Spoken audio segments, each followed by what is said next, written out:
I'm Steve Johnson, news director for theDove TV. Check out our other videos and visit our website at thedove.us. Thanks. Good morning. It's the top of the hour. I'm Jerry Bilden with a reminder to get our app on your smartphone or tablet. You can also watch the Dove on our website or on our Roku channel. Now, taking a look at our news headlines. 50 years ago, demonstrators fighting for the voting rights of blacks and other minorities were attacked by police as they crossed the Edmund Pettus Bridge in Selma, Alabama. It was known as Bloody Sunday. Over the weekend, President Obama marched with those commemorating the event. Beginning today, marchers will retrace the steps activists took in 1965, beginning in Selma and ending Friday at the state capitol with a rally. Yesterday, thousands crowded the historic bridge to commemorate the day protesters were beaten as they began their march toward Montgomery. Prime Minister Benjamin Netanyahu says Israel will not cede territory due to the current climate in the Middle East, appearing to rule out the establishment of a Palestinian state. Netanyahu said any evacuated territory would fall into the hands of Islamic extremism and terror organizations supported by Iran. Therefore, there will be no concessions and no withdrawals. It's simply irrelevant. On Face the Nation, the Prime Minister also said negotiations between the United States and Iran are also not producing the best plan possible. I think the current proposal, as I understand it, enables Iran to have a vast nuclear infrastructure, which means a very short breakout time to the bomb.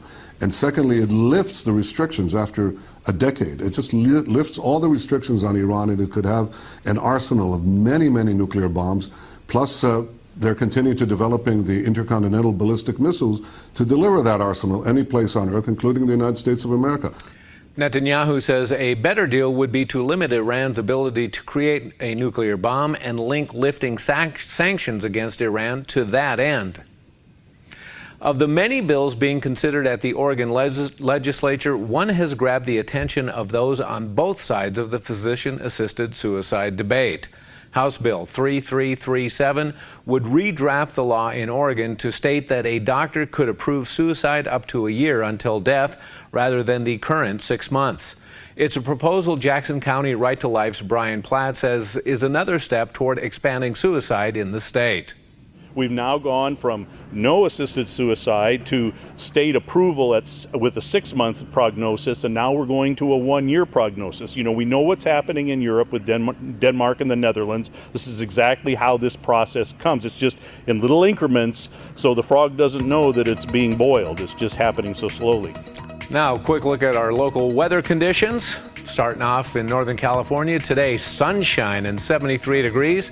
Tomorrow partly cloudy with highs in the mid to upper 60s and overnight lows in the low 40s. For the Klamath Basin tonight, sunny and 69 degrees, overnight lows in the upper 30s, and then tomorrow partly cloudy with daytime highs in the mid 60s. A chance of showers by Wednesday. For the Oregon coast, today we'll see a slight chance of showers, daytime highs in the upper 50s, continuing with a 10% chance of precipitation tomorrow with a high of 62. For Central Oregon, today sunshine and 67 degrees, overnight lows in the low 40s, and then tomorrow partly cloudy with a high of 69 degrees. Looking to Southern Oregon, today we'll see clear skies, a daytime high of about 73 degrees, 70 degrees under partly cloudy skies tomorrow.